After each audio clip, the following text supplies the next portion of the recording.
And yes, I am on my phone again. I did not feel like getting my camera out, and plus, my camera is charging. And on top of that, me doing this from my phone will upload very much faster due to the fact that this video is already a day and a half late.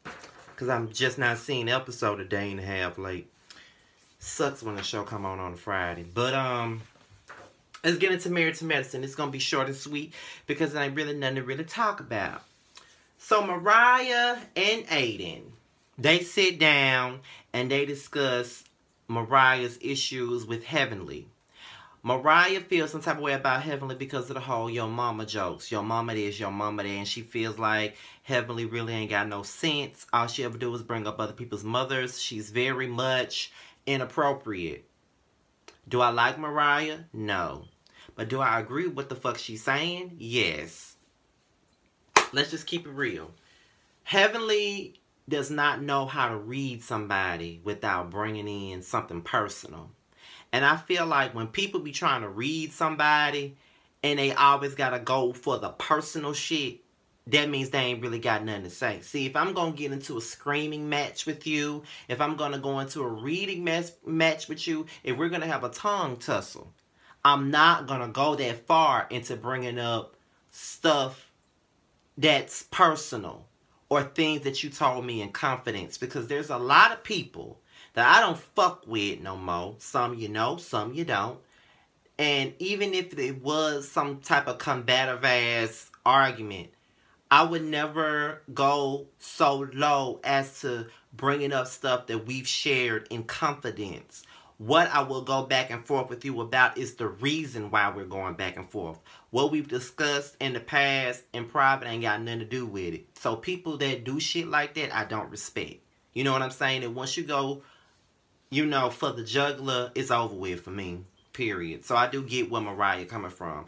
Heavenly talking to Jewel about the same thing that Mariah and Aiden talking about. I just feel like Heavenly never owns up to her mess. She says all types of inappropriate shit to people and think that everybody's supposed to take it just because she's heavenly and she's a love doctor and her marriage is the best one on the show. When it's not like that. Bitch, take accountability. Now, I don't agree with Mariah trying to humiliate you at that party, because I still feel like that's what she was trying to do. But you apologize for saying that your mother come in and bringing up her mama, but yet after you apologize, you did it again. So it made your apology invalid. If you're going to apologize for something, don't constantly keep bringing it up. Don't constantly keep doing the same shit you said you wasn't going to do anymore. That's the gag, bitch. For you to be an accomplished an educated woman, you have no etiquette and you don't know how to talk to people. Period. You would think that you would have more sense enough to talk to somebody without resorting to elementary ass reads. Your mama. I ain't said your mama or your mammy in so long. I haven't said that since probably middle school, and even then I didn't go for that your mama stuff unless somebody said your mama to me first. Because I kill a bitch about my mama. So, Jackie and Curtis. Curtis comes over to Jackie's house so they can talk to a therapist. They're talking to the therapist via the computer. One thing about it is, it's going to take a lot of situations, a lot of conversation, a lot of therapy for Jackie and Curtis to really get to where they need to be. Because I feel like when a person cheats on you, that brings their trust level down, and you got to even though you forgiving a person, you have to rebuild that trust with said person all over again. So it's going to take a lot of therapy, a lot of conversation, a lot of communication for them to get back to where they at. And I do applaud them for taking the steps. My head's hurting me so bad. I do applaud them for taking the steps to get to where the fuck they need to be. And while I'm sitting here going to therapy about daddy issues, I should be going to therapy for some fucking trust issues, because I don't really trust that many people, especially a fucking man. And it takes a lot for a man to gain my trust. So, but when you've been backstabbed, betrayed, hurt by men and people in general, your trust is hard to repair. I don't ever expect too much from anybody. I know that that's kind of fucked up, but I don't expect shit from nobody. That's just what it is. So everybody arrives in Barbados except for Dr. Damon, because of his whole passport situation, so he wasn't able to be there. But however, everybody else is there. So they talk about cheating and how would they feel if a person cheated on them. Aiden said his first mind instinct would be like, hell no, I'm not gonna forgive her. But in hindsight, you want to work things out with the person that cheated on you. And they was saying that he also said that there's a difference between a man and a woman cheating. When a man cheats, he just want to hit it and quit it and walk away. Before a woman is an emotional thing. And to a certain extent, I do agree with that. When a man cheats, he being greedy. And that's what I be seeing. And let me tell y'all, I'm friends with a lot of straight dudes. A lot of straight dudes. A whole lot of them. And a lot of them be cheating on their women simply because they just they being greedy. It ain't because they don't love their woman. It's because they see a bitch, they got to fuck her, they gonna fuck her and keep it moving. And ain't gotta be no emotions attached to it. They just being greedy. They just want to stick their dick in something. That's what it is. Now, I'm not saying that I condone it because I don't. I'm amazed at what they be telling me. With a woman, if they cheating on a man, it's because it's an emotional thing. A man not giving them what they supposed to have emotionally. So they go elsewhere to get it. So, you know, that's what the cheating talk is. Then we go into Quad, Greg, Simone, and Cecil. They sitting there and they having a talk about emotional support. And while they're talking to Quad, you know, Dr. G is saying that I was thinking that I was doing what I was supposed to do, but now I feel like I'm not because Quad is telling me that I'm not.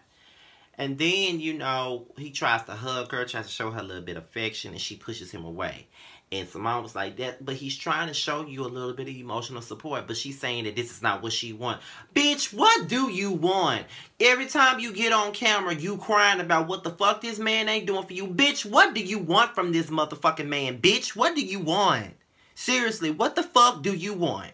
Because obviously you don't know what the fuck you want, bitch. Seriously. Over her right now. They all go out for the beach dinner. They all getting along. They all dancing with each other and everything like that. Now, what I didn't bring up is what happened before the dinner. And this is what brings me to this scene with Toya. Toya pulls Simone and Quad to the side to talk about how Curtis had gripped her up and set her down in his lap. Simone feels like Curtis was wrong for grabbing you and sitting you in his lap, but you were also wrong for just sitting in his lap. You should have just put a stop to that from the very beginning. I totally agree with Simone. Toya don't like Curtis because he cheated on Jackie, but that's none of your business. I do understand why you feel the way you do. Jackie is your friend and you have seen your father cheat on your mom, but it's none of your business. You should not even be that fucking invested in it. If you felt some type of way about him sitting you on his lap, you should have said something then, or you should have put a stop to it then, because you continuously sat there. It don't look right on you, and it definitely don't look right on Curtis. I'm Team Simone on that talk. Then they have this little game and little questions that they got to answer, and Quad and Dr. G just fail miserably at it. And Quad is on 10, and at the end of the game, you know, Dr. Heavenly reveals that that was the couple that lost the game, and she want to get all up in her feelings about it. Bitch, you lost. What you mad for? You lost. Why you mad? You lost the game, and that's that, bitch. You lost. What the fuck is you all in your feelings for? Get over it. You already said your marriage wasn't about shit. What the fuck you mad for? Quad, bye. I'm really over you. Seriously. Toya and Jackie, they have a conversation about what happened with Toya and Curtis. And Jackie's not bothered by it. Toya is way more bothered by it than Jackie is. She getting on my nerves too. But she's, you know, they have a conversation about it, but Jackie is fine. She trusts Toya. She said, I need you to trust your husband, and I just need you to know what's really going on. But Jackie is a confident woman, so she's fine. So she ain't got no issue. All of my social media is below. Make sure you like, rate, comment, and fucking subscribe. And that's it. So my head is hurting. I'm about to go somewhere and lay down. I'll holler at y'all later. Bye-bye.